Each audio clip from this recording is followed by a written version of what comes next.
Saudara, mari sama-sama kita bersatu hati, kita akan masuk dalam doa. Bapa dalam surga, terima kasih. Kami percaya bahwa seluruh kehidupan kami adalah kehidupan yang terus ditopang dalam kasih dan anugerah-Mu. Dan bila pada pagi hari ini kami sama-sama mendengarkan kebenaran firman Tuhan, firman-Mu kembali berbicara bagi setiap kami pribadi lepas pribadi yang ada. Sehingga kami tidak terlewatkan untuk kami mendapatkan berkat-berkat rohani melalui pembelajaran kami berdasarkan kebenaran firman Tuhan pada hari ini. Tuhan tolong juga hamba-Mu dalam segala keterbatasan yang ada. Tuhan pakai menjadi alat di tangan Tuhan. Menyatakan apa yang menjadi isi hati-Mu bagi setiap kami Tuhan.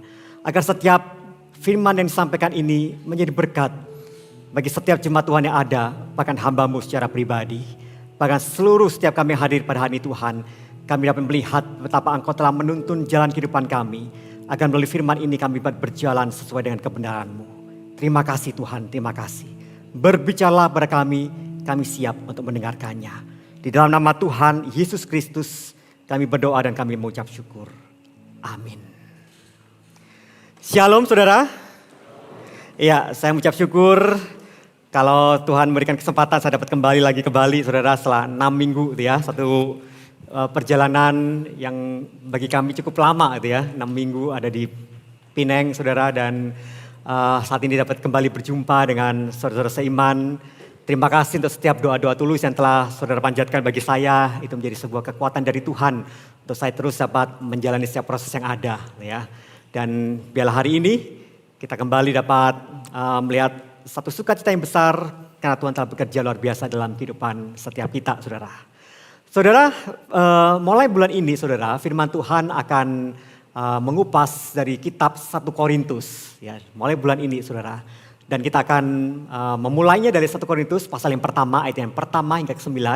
Dan saya memberikan tema hidup dalam identitas Kristen. Mari sama-sama kita membuka Alkitab kita masing-masing. 1 Korintus pasal yang pertama, ayat yang pertama hingga ayat yang ke-9. Kita akan membaca secara bergantian ya, bagian-bagian ayat ini. Saya akan membacakan ayat yang ganjil dan silakan saudara dapat membacakan bagian ayat yang genap. 1 Korintus pasal yang pertama, ayat yang pertama hingga yang ke-9. Kita baca secara bergantian, demikian firman Tuhan. Dari Paulus yang atas kehendak Allah dipanggil menjadi Rasul Kristus Yesus dan dari Sostenes saudara kita.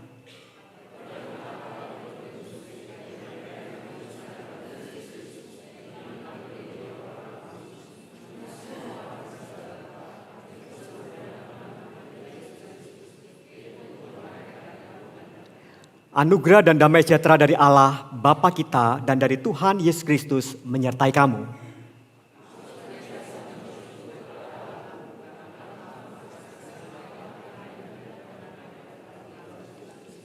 Sebab di dalam Dia kamu telah menjadi kaya dalam segala hal, dalam segala macam perkataan dan segala macam pengetahuan.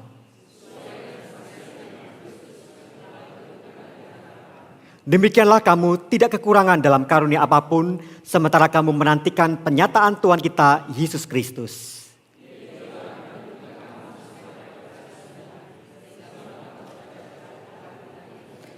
Ayat 9 kita baca sama, 1, 2, 3. Allah yang memanggil kamu kepada persekutuan dengan anaknya Yesus Kristus Tuhan kita adalah setia. Saudara, satu hari ada sebuah percakapan singkat antara dua orang. Sebut saja itu antara A dan si B, saudara. Dan dalam percakapan itu si A bertanya kepada si B, siapa kamu sebenarnya? Saudara, kemudian si B menjawab, aku adalah B. Tapi kemudian si A berkata, aku tidak bertanya tentang siapa namamu.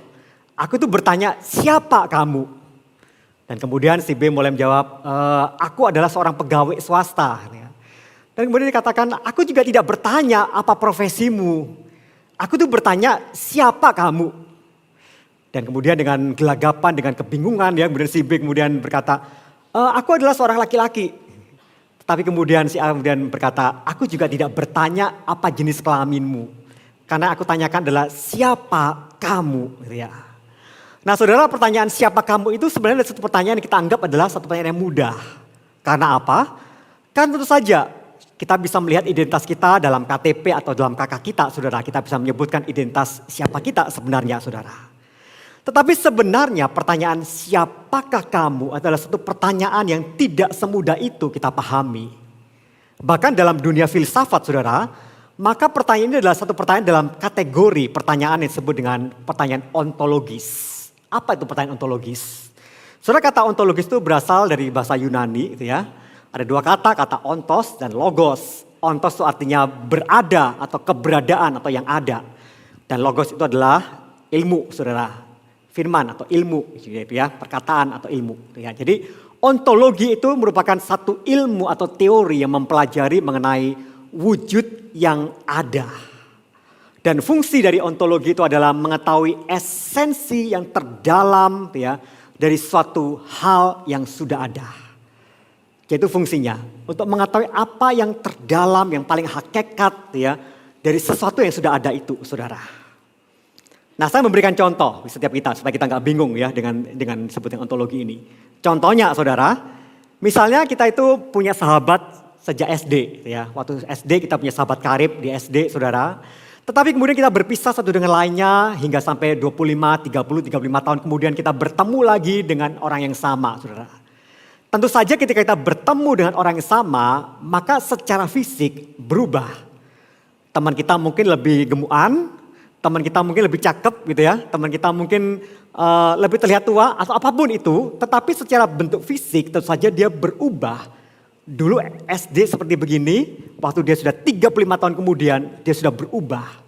Secara fisik berubah, tetapi saudara, ada sesuatu yang tidak berubah yang tetap ada di dalam dirinya. Dan itu menjadi satu hal yang penting. Jadi ada satu hal yang tetap yang membuat kita tuh bisa tahu, kita bisa mengenal bahwa ini memang sahabat kita. Ini bukan orang lain, meskipun secara fisik orangnya sudah berubah. Maka saudara, kalau kita berbicara tentang masalah siapakah saya, maka kita perlu mengenali akan keberadaan diri atau identitas kita itu yang esensi, saudara. Bukan yang fenomena yang berubah-ubah itu. Maka disinilah kemudian Rasul Paulus ya, dalam awal tulisan ini, saudara, ketika dia menyatakan itu kepada jemaat di Korintus, maka Paulus itu meminta kita untuk kemudian melihat identitas sejati kita. Sesuatu yang hakikat dalam diri setiap kita, bukan fenomenanya, saudara.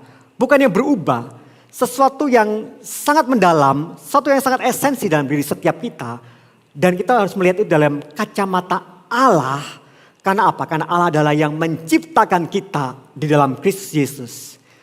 Dan itu dalam kaitan antara kita berelasi dengan Allah, saudara. Nah, maka saudara memahami siapa kita ya, tanpa mendasarkan dengan relasi kita dengan Allah, itu membuat kita itu bisa terdistorsi dan melihat siapa diri kita itu seperti yang dunia katakan tentang diri kita, saudara. Saudara, kita mungkin dalam kehidupan kita memakai pakaian yang mahal, aksesoris yang mahal, ya. Dan kemudian dengan semua pakaian, dengan semua perlengkapan yang kita pakai itu kemudian kita mulai mendefinisikan diri kita. Aku adalah seorang yang kaya, aku adalah seorang yang sukses, aku adalah seorang yang hebat. Karena apa? Karena apa yang kita pakai, karena apa yang kita miliki, saudara. Tapi itu bukan definisi siapa kita sebenarnya di situ. Bahkan saudara, di zaman ini juga, seorang sosiolog juga pernah juga kemudian dalam artikelnya dia menulis bagaimana iklan-iklan televisi itu sangat mempengaruhi seseorang untuk melihat citra diri dan gaya hidupnya, saudara. Karena apa? Karena manipulasi gambar, video yang ada dalam iklan-iklan itu membuat kemudian kita itu kemudian tertipu, terobsesi, saudara. Dan kemudian kita memikirkan seperti itulah saya jadinya ketika saya memakai produk-produk tersebut. Maka saudara, kita kemudian ketika kita merasa bahwa kita akan melihat iklan sebuah minuman soft drink, saudara. Dan kita merasakan enjoy, kita merasa hidup semangat gitu ya. Ketika apa? Ketika kita minum soft drink seperti itu. Kita merasa menjadi seorang yang energik ketika kita minum suplemen-suplemen kesehatan, saudara.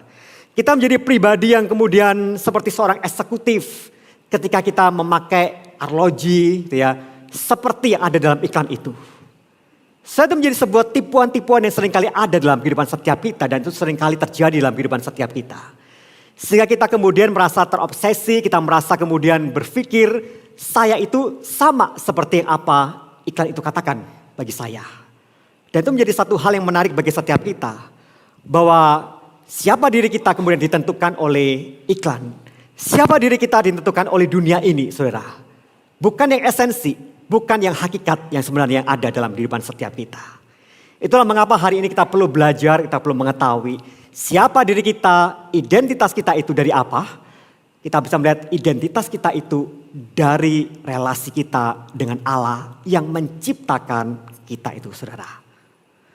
Maka saudara, dalam pembukaan surat 1 Korintus ini, maka Rasul Paulus kemudian memperkenalkan dirinya terlebih dahulu. Ya. Dia memperkenalkan identitasnya dengan satu pernyataan yang sangat singkat, saudara. Dia katakan, dari Paulus yang atas kehendak Allah dipanggil menjadi Rasul Kristus Yesus. Saudara, perkataan yang singkat, perkenalan yang singkat, tapi tepat di sana, saudara. Karena apa, saudara? Karena Rasul Paulus sangat memahami siapa dirinya dengan relasinya dengan Kristus Yesus itu, saudara. Yang menciptakan dia, yang telah memilih dia, menetapkan dia menjadi Rasul Kristus Yesus itu. Dan tentu saja, saudara, secara detail identitas dirinya itu kemudian diungkapkan dalam bagian-bagian kitab yang lain, dalam bagian-bagian surat yang lain, saudara. Tapi kita bisa tahu bahwa ketika Rasul Paulus mengungkapkan siapa jati dirinya yang sesungguhnya itu, maka dia selalu mengungkapkan itu dalam relasinya dengan Allah. Dia menyatakan identitas dirinya itu dalam relasinya dengan Allah, saudara. Karena dia tahu siapa yang telah menciptakan dia, siapa yang telah memilih dia, dan menetapkan dia menjadi rasul. Dan kemudian dalam perkenalan inilah kemudian Rasul Paulus mulai melanjutkan menjelaskan siapa kamu, siapa jemaat di Korintus, siapa setiap kita orang-orang percaya di dalam zaman ini, agar kita tuh memiliki sebuah pemahaman yang sama tentang identitas yang paling esensi dalam kehidupan setiap kita. Dalam relasinya dengan Allah dan Kristus yang telah menciptakan kita dan telah memanggil setiap kita. Maka yang saudara, yang pertama kalau kita bisa tahu, Rasul Paulus menjelaskan tentang identitas siapa saya itu dalam relasinya dengan apa yang Allah kerjakan di masa yang lalu, saudara. Dikatakan di ayat kedua demikian. Kepada jemaat Allah di Korintus, yaitu mereka yang dikuduskan dalam Kristus Yesus dan yang dipanggil menjadi orang-orang kudus dengan semua orang di segala tempat yang berseru kepada nama Tuhan kita Yesus Kristus, yaitu Tuhan mereka dan Tuhan kita, saudara. Saudara, di ayat yang kedua ini kita bisa melihat bahwa ada 3 hal yang terjadi dalam kehidupan setiap kita sebelum kita menjadi orang Kristen. Dan 3 hal itu dikatakan oleh Rasul Paulus di ayat kedua ini. Yang pertama itu adalah kita dikuduskan dalam Kristus Yesus. Dan kemudian yang kedua dikatakan bahwa kita dipanggil menjadi orang kudus. Dan yang ketiga adalah kita bisa berseru memanggil Tuhan Yesus. 3 hal yang Tuhan kerjakan, yang Allah lakukan sebelum pada akhirnya kita menjadi orang Kristen. Dikuduskan jadi orang Kristen. Menjadi orang yang disebut sebagai orang kudus. Dan mampu berseru dan memanggil Tuhan Yesus Kristus. Maka saudara, kalau kita bisa melihat bahwa proses pengudusan itu dikerjakan oleh Allah sendiri. Dan proses pengudusan yang dimaksudkan oleh Paulus ini adalah satu proses yang dilakukan oleh Allah sebelum kita menjadi orang percaya. Bukan setelah kita menjadi orang percaya. Kalau dalam terjemahan bahasa Inggris kita mungkin bisa lebih memahami, lebih jelas, saudara. Ketika dikatakan bahwa to the church of God, ya, to those sanctified, ya, bagi mereka yang telah dikuduskan. Artinya itu satu hal yang telah, bukan yang sedang, saudara. Bukan yang sedang, yang telah. Dan itulah proses pengudusan yang dilakukan oleh Allah bagi setiap kita. Sehingga pada akhirnya kita bisa menjadi orang Kristen. Karena pengudusan itu dilakukan pertama-tama oleh Allah terlebih dahulu dalam setiap kita. Artinya kita perlu memahami dalam kehidupan setiap kita. Sebelum kita menjadi orang percaya, sebelum kita menjadi orang Kristen, maka dulunya kita adalah orang-orang yang tidak kudus di hadapan Allah. Sebelum kita menjadi orang percaya, maka dulunya kita adalah orang yang berdosa di hadapan Allah. Maka itulah mengapa Rasul Paulus kemudian katakan juga dalam bagian lain dalam 1 Korintus ini. Di pasal yang ke-6 ayat 9 dan 11, satu perkataan yang sangat tegas. Rasul Paulus katakan bahwa, atau tidak tahukah kamu bahwa orang-orang yang tidak adil atau orang-orang yang tidak benar itu tidak akan mendapat bagian dalam kerajaan Allah. Janganlah sesat, orang cabul, penyembah berhala, pezina, laki-laki yang ditiduri, serta laki-laki yang melakukannya, pencuri, Orang tamak, pemabuk, pemfitnah, dan penipu tidak akan mendapat bagian dalam kerajaan Allah. Beberapa orang di antara kamu memang demikian dahulu. Tetapi kamu telah dipermandikan, kamu telah dikuduskan, kamu telah dibenarkan dalam nama Tuhan Yesus Kristus dan dalam roh Allah kita. Saudara, itulah keadaan kita sebelumnya, saudara. Itu yang diungkapkan oleh Kristus, bahwa kita dulu adalah orang-orang yang telah berdosa di hadapan Tuhan. Kita adalah pendosa-pendosa di hadapan Tuhan. Apapun keadaan kita pada waktu itu, saudara. Kita adalah orang-orang yang dalam kehidupannya adalah orang-orang yang seharusnya dimurkai oleh Allah di sana. Dan dikatakan bahwa beberapa di antara kita memang demikian. Dengan status-status kejahatan-kejahatan dan dosa-dosa, kebejatan-kebejatan moral yang ada, yang dilakukan. Tapi itu dahulu, kata Rasul Paulus. Itu dulu kamu memang demikian. Tetapi Allah tidak melihat kamu yang dahulu. Allah melihat kamu yang sekarang. Ketika engkau sudah dikuduskan itu. Mari katakan, tetapi kamu telah dipermandikan, kamu telah dikuduskan, kamu telah dibenarkan di dalam Tuhan kita Yesus Kristus. Dan dalam roh Allah kita. Itu menjadi satu hal yang penting untuk kita terus memahami identitas diri setiap kita, saudara. Artinya bahwa pengudusan yang Allah lakukan dalam kehidupan kita itu adalah pengudusan yang sifatnya mengubah kita itu secara drastis. Dari pribadi kita di masa lalu, kita diubah menjadi pribadi yang baru. Di dalam Tuhan Yesus Kristus yang membenarkan kita di masa yang sekarang. Dan itu poin yang sangat penting. Perubahannya bukan perubahan yang perlahan-lahan. Perubahan yang drastis, saudara. Karena yang diubah adalah status kita. Dulu kita adalah orang yang tidak kudus di hadapan Tuhan. Tetapi setelah kita dikuduskan oleh Allah, secara drastis status kita berubah menjadi orang kudus. Kita berubah menjadi orang kudus. Maka itu menjadi satu hal yang penting bagaimana kemudian proses kudus itu terjadi dan mengubah kita menjadi orang kudus. Tetapi sebagai orang yang dalam status sebagai orang kudus itulah kemudian kita mengusahakan kehidupan yang kudus sesuai dengan apa yang jadi panggilan kita. Sehingga kita dapat berseru dan memanggil kita Tuhan Yesus Kristus. Saudara, itu menjadi satu hal yang penting bagi setiap kita. Maka ada dua proses pengudusan yang terjadi dalam kehidupan setiap orang yang percaya pada Kristus. Pengudusan pertama adalah pengudusan yang dilakukan oleh Allah sebelum kita percaya, sebelum menjadi orang Kristen. Tapi kemudian pengudusan yang kedua terjadi yang disebut dengan sanctification adalah pengudusan yang kita usahakan dengan pertolongan Allah Roh Kudus untuk kita terus mengerjakan bagian kita sesuai dengan status kita ketika kita disebut sebagai orang kudus di mata Allah. Dan itu menjadi satu hal yang penting. Bagaimana pengudusan yang pertama dan pengudusan yang kedua adalah dua hal yang tidak akan bisa dapat dipisahkan satu dengan yang lainnya, saudara.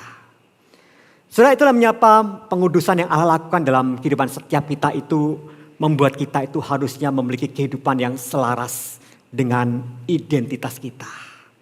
Kita bukan lagi menjadi orang berdosa yang berkanjang dan menikmati dosa. Ingat, kita dipanggil menjadi sebagai orang kudus. Melainkan kita sebagai orang yang kudus itu di mata Allah. Yang harusnya senantiasa mengusahakan hidup kudus dalam segala hal dalam kehidupan setiap kita. Dan itu perjuangan kita yang harus terus kita kerjakan setelah kita menjadi orang percaya. Berjuang terus, berjuang dan berjuang menjadi orang kudus sesuai dengan status kita sebagai orang kudus itu, saudara. Yang kedua, saudara, kalau kita bisa melihat, Rasul Paulus juga berbicara tentang identitas siapa saya itu dalam relasinya dengan apa yang Allah kerjakan itu di masa depan, saudara. Dan itu dikatakan di ayat yang ke-8. Di mana di ayat ke-8 itu menjadi satu hal yang membuat kita diingatkan, hal yang membuat kita tetap bisa menjadi orang Kristen itu apa? Dikatakan ayat 8. Ia juga akan meneguhkan kamu sampai kepada kesudahannya. Sehingga kamu tak bercacat pada hari Tuhan kita Yesus Kristus. Saudara perhatikan di ayat 8 itu satu hal yang luar biasa dikatakan ya. Ia juga akan meneguhkan kamu. Dia akan meneguhkan kita ya, sampai berakhir, sampai kesudahan. Sampai kita dikatakan tidak bercacat di hari Tuhan, di hadapan Tuhan kita Yesus Kristus. Dan inilah satu jaminan keselamatan yang Allah berikan kepada setiap orang yang telah dipilih dan dipanggilnya, saudara. Dan dasar jaminan itu kemudian disebutkan di ayat ke-9. Ketika dikatakan di ayat 9, Allah yang memanggil kamu kepada persekutuan dengan anaknya Yesus Kristus Tuhan kita adalah setia. Maka saudara, kita bisa melihat kesetiaan Allah itulah yang meneguhkan kita. Ketika kita diteguhkan, ketika kita dipanggil, kita dikuduskan. Semua itu karena apa? Karena Allah kita itu setia, saudara. Itu menjadi satu jaminan bagi setiap kita. Bagaimana itu jaminan keselamatan itu pasti diberikan. Jaminan keselamatan itu pasti nyata dalam kehidupan orang-orang yang telah dikuduskan dan dipanggil itu. Karena Allah yang melakukan itu adalah Allah yang setia. Allah yang tidak pernah ingkar janji. Allah akan menepati apa yang dikatakannya bagi setiap kita. Dan itu menjadi satu yang ya dan amin dalam kehidupan kita sebagai orang-orang percaya yang menantikan Kristus datang kedua kalinya, saudara. Maka saudara, kalau kita bisa melihat di sini gitu ya. Mengapa sih Allah itu sampai sedemikian ya, sampai sedemikian melakukannya bagi setiap kita itu? Apa alasan Allah melakukan hal itu? Maka saudara, kalau kita bisa tahu dan kita bisa melihat di sini, maka karena Allah yang berinisiatif untuk memanggil kita, Allah yang berinisiatif untuk membawa kita bersekutu dengannya, berelasi dengannya. Saudara ingat, saudara, kita tidak ada inisiatif untuk berelasi dengan Allah sebagai orang yang berdosa. Tetapi Allah yang berinisiatif memanggil kita, membuat kita bersekutu dengannya. Itu semuanya adalah inisiatif dari Allah. Ketika Allah sudah melakukan semuanya itu dalam persekutuan itu, Dia juga menginginkan kita pada akhirnya apa? Agar kita itu tinggal dalam Dia dan hidup memuliakan Dia. Dan itu menjadi satu hal yang penting dalam panggilan kita. Kita dipanggil bukan menjadi orang Kristen saja. Tapi kita dipanggil untuk memiliki kehidupan yang apa? Tinggal dalam Dia dan menjadi kemuliaan bagi Allah sendiri. Saudara, kalau kita bisa melihat bahwa gereja di Korintus adalah satu gereja, saudara, yang penuh dengan masalah. Dan Rasul Paulus sangat mengetahui apa yang jadi masalah-masalah yang terjadi dalam gereja di Korintus. Entah itu masalah perpecahan dalam jemaat, ya, penggunaan-penggunaan salah dalam karunia-karunia rohani, kesombongan-kesombongan pribadi karena memiliki karunia-karunia tertentu yang tidak dimiliki oleh saudara-saudara seiman yang lainnya, saudara. Ada dosa seksual yang dilakukan di tengah-tengah jemaat Tuhan, saudara. Ada pengajaran sesat, banyak sekali permasalahan di tengah-tengah gereja Tuhan. Dan sebenarnya kalau jujur, saudara, kita perlu juga mengakui bahwa semua masalah-masalah ini adalah masalah-masalah yang juga dialami oleh gereja Tuhan bahkan pada masa kini. Di seluruh gereja Tuhan termasuk juga GKY Kuta Bali. Permasalahan-permasalahan gereja Tuhan, permasalahan-permasalahan dosa itu menjadi sebuah pergumulan yang terus dihadapi oleh gereja Tuhan. Dan itu real, itu juga diungkapkan oleh Rasul Paulus dalam suratnya dalam 1 Korintus ini, saudara. Itulah mengapa kemudian ketika Rasul Paulus menuliskan surat 1 Korintus ini, dia memulainya dengan apa? Meminta jemaat untuk mengetahui, memahami apa yang menjadi identitas dirinya. Sebab dengan memahami identitas dirinya itu, jemaat sungguh-sungguh dapat menyadari anugerah Allah telah besar dalam hidupnya. Sehingga dia tetap dapat mengerjakan seluruh kehidupan dalam pengudusan yang Allah lakukan itu dengan terus bersungguh-sungguh di hadapan Allah. Saudara, Paulus ingin sampaikan bahwa memang identitas kita itu memang berbeda dengan dunia ini. Itu yang Rasul Paulus ingin katakan. Dunia ingin katakan tentang identitas kita itu seperti apa yang dunia ingin katakan bagi setiap kita. Dulu saudara, ya, saya juga memahami identitas saya itu dengan cara saya sendiri. Ketika saya sudah mulai bekerja, saudara, saya itu bekerja sebagai account officer, ya, pertama-tama di sebuah bank, saudara. Maka yang diajarkan, saudara, sebagai seorang account officer untuk menawarkan kredit kepada nasabah-nasabah yang ada, ya, masuk ke perusahaan, masuk ke toko-toko, saudara. Selain kita harus pakai baju yang perlente, pakai dasi, saudara, meskipun gaji nggak seberapa, gitu ya. Namanya juga masih baru, gitu ya. Tapi gayanya sudah oke, gitu ya, pakai dasi. Satu hal diajari apa? Zaman itu, saudara, masih ada Nokia communicator, saudara. Mungkin masih ingat ya, yang dibuka seperti kayak laptop kecil, gitu ya. Dibilang kalau kamu pakai Nokia communicator, kamu presentasi kepada nasabah, kamu terlihat akan lebih sempurna sebagai seorang eksekutif muda. Dan saya beli, saudara, gitu ya. Saya beli waktu itu 2 juta berapa lah, saya lupa, gitu ya. Itu ya. Saya beli communicator dan rasa percaya diri saya itu semakin bertumbuh, ya, dengan presentasi, gitu ya. Dengan saya buka filenya gitu ya. Kemudian bunganya segini ya kan, tenor berapa tahun ya kan, wah itu ya. Seakan-akan saya jadi seorang yang profesional, yang luar biasa gitu ya. Dan kemudian itu mempengaruhi nasabah-nasabah untuk mereka kemudian mendapatkan kredit pada akhirnya gitu. Dan citra diri saya atau gambar hidup saya itu kemudian saya gantungkan dengan apa yang saya kerjakan itu. Dengan sebuah komunikator kecil itu, saudara. Dan saya memahami identitas saya itu tentu saja satu pemahaman yang salah. Atau mungkin saudara punya pemahaman-pemahaman tentang identitas yang berbeda satu dengan lainnya. Tetapi ketika pemahaman itu adalah pemahaman-pemahaman yang didasarkan pada apa yang dunia katakan tentang diri Anda dan siapa diri Anda dari dunia. Maka itu menjadi satu hal yang membawa saudara tidak akan mampu percaya diri dan meyakini bahwa segala apa yang saudara miliki itu adalah memang berasal dari Tuhan. Bukan dari apa yang saudara pakai dan saudara pergunakan, saudara. Dan itu menjadi satu hal yang penting bagi setiap kita. Karena di sini Rasul Paulus ingin menunjukkan siapa kita yang hakikat itu. Pribadi kita yang hakikat itu supaya apa? Supaya dengan kita menyadari identitas kita yang sesungguhnya itu. Kita benar-benar orisinil dalam kehidupan kita. Untuk kita benar-benar membawa kemuliaan bagi Allah kita. Bukan kemuliaan diri, bukan kemuliaan orang lain. Tetapi membawa kemuliaan bagi Allah kita. Karena kita mengenal siapa diri kita itu. Itulah mengapa dalam kehidupan kita dengan identitas kita yang ada itu, saudara. Dalam panggilan kita itu, maka kita perlu menjalani kehidupan kita itu sebagaimana identitas. Sebab hidup kita itu adalah alat bagi kemuliaan Allah. Jangan lagi kita berkanjang dalam dosa.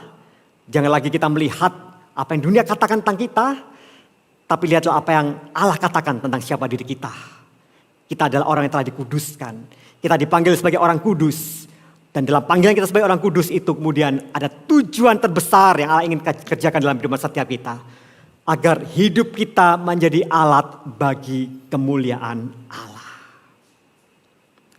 Dan kehidupan kita demikian itu harusnya membuat kita semakin bersyukur kepada Allah, saudara. Demikian juga dikatakan Rasul Paulus di ayat yang keempat, saudara. Rasul Paulus katakan, aku senantiasa mengucap syukur kepada Allahku karena kamu atas anugerah Allah yang diberikannya kepada kamu dalam Kristus Yesus. Saudara, saya mau katakan bagi setiap kita bahwa Paulus tidak segan-segan dia mengatakan bahwa itu adalah anugerah. Itu adalah kasih karunia. Karena memang itulah yang Allah kerjakan dalam kehidupan setiap kita. Tidak ada bagian dalam kehidupan kita itu yang bukan anugerah Allah yang Tuhan kerjakan dalam kehidupan setiap kita, saudara. Bahkan identitas kita sekalipun itu adalah sebuah anugerah bagi kita. Dan Allah memperlengkapi kita itu dengan karunia-karunia rohani yang melimpah, saudara. Sehingga dalam kehidupan kita, dalam karunia-karunia rohani yang melimpah itu menjadi sebuah modal untuk kita. Untuk mengerjakan apa yang menjadi tujuan Allah, yaitu mempermuliakan Dia selama-lamanya. Saudara, saya ingin menutup khotbah saya pada hari ini dengan menayangkan sebuah video singkat.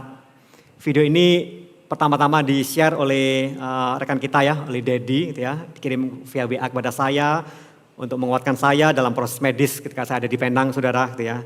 Videonya cuma singkat, saudara, tetapi lewat video ini kemudian saya merenungkan bagaimana seorang anak kecil yang menderita kanker ya, ketika diwawancarai oleh papanya sendiri gitu ya. Dia bisa mengenal siapa identitas dirinya itu dalam relasinya dengan Allah. Dan itu poin yang penting agar kita juga tahu bagaimana kita bisa melihat identitas kita itu dalam relasi kita dengan Allah. Dengan kita mengenal identitas kita dalam relasi dengan Allah, itulah pada akhirnya kita itu bisa efektif bagaimana hidup kita itu tetap mempermuliakan nama Tuhan. Apapun keadaan kita, apapun kondisi yang terjadi dalam kehidupan setiap kita, apapun mungkin masalah yang kita hadapi karena kita memiliki masalah yang berbeda-beda satu dengan lainnya, apapun itu, kalau kita sadar identitas kita, maka seluruh kehidupan kita pun dalam keberadaan kita, dalam keterbatasan apapun dalam kehidupan setiap kita mampu mempermuliakan nama Tuhan. Why did God give you cancer? Because God allowed it, right? Because God is in control. Because He chose me. And why did He choose you? Because I'm special boy. You're such a boy. You are. But you've been through so much pain. Why did God say yes to that? Because He chose me to do it. And are you mad at God? At all? Why? Because I'm glad that he chose me and I want to like Maddie or Emma. Why? Because then they're going to have to go through this. And you know what?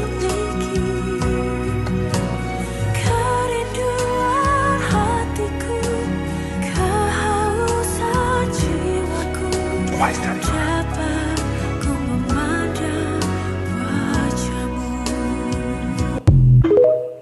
Iya.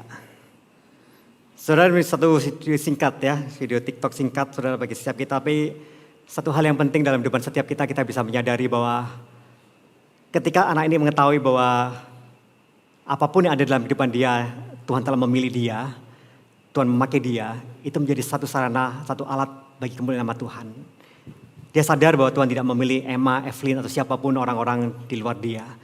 Dia sadar Tuhan pilih saya, agar lewat saya, kehidupan saya, dan apapun yang saya alami, saya bisa tetap mempermuliakan nama Tuhan. Dan itu menjadi sebuah kekuatan bagi setiap kita, saudara.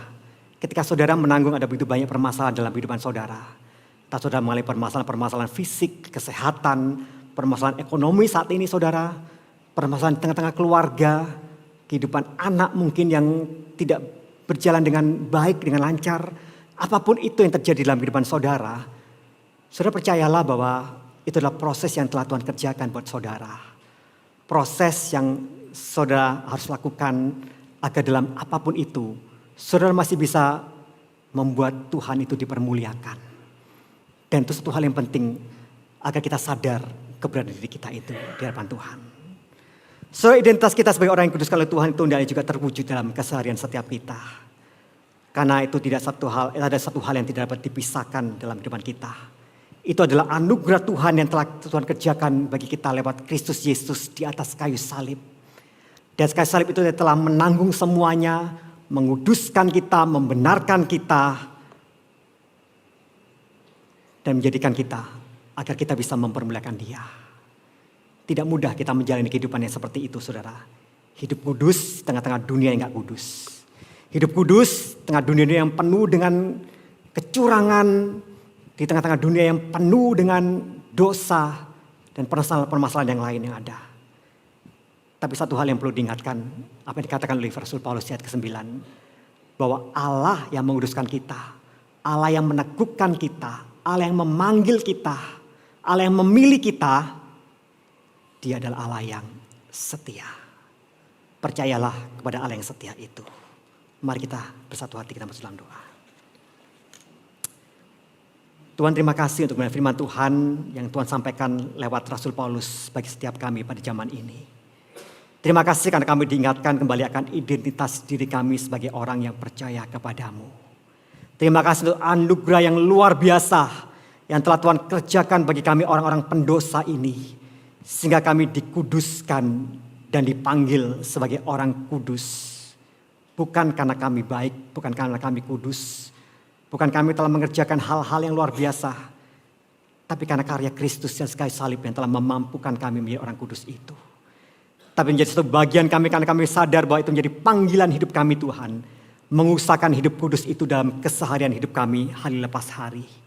Agar lewat kekudusan yang kami jalani ini, Engkau benar-benar dipermuliakan. Melalui apapun yang terjadi dalam kehidupan setiap kami Tuhan. Melalui setiap permasalahan-permasalahan pergumulan-pergumulan hidup yang kami hadapi saat ini. Kami percaya semuanya itu tidak kebetulan terjadi. Tapi semua itu disediakan oleh Tuhan. Yang akan membawa kami dimampukan untuk kami terus berjalan bersama dengan Tuhan. Menjadi kesaksian bagi dunia ini. Orang-orang percaya, orang yang beriman kepada Tuhan. Mendapatkan kekuatan baru untuk terus melangkah di dalam iman. Dan terus melangkah di dalam kebenaran-Mu. Terima kasih kepada firman Tuhan pada hari ini. Di dalam nama Tuhan Yesus Kristus kami berdoa dan kami mengucap syukur. Amin. Tuhan berkati setiap kita.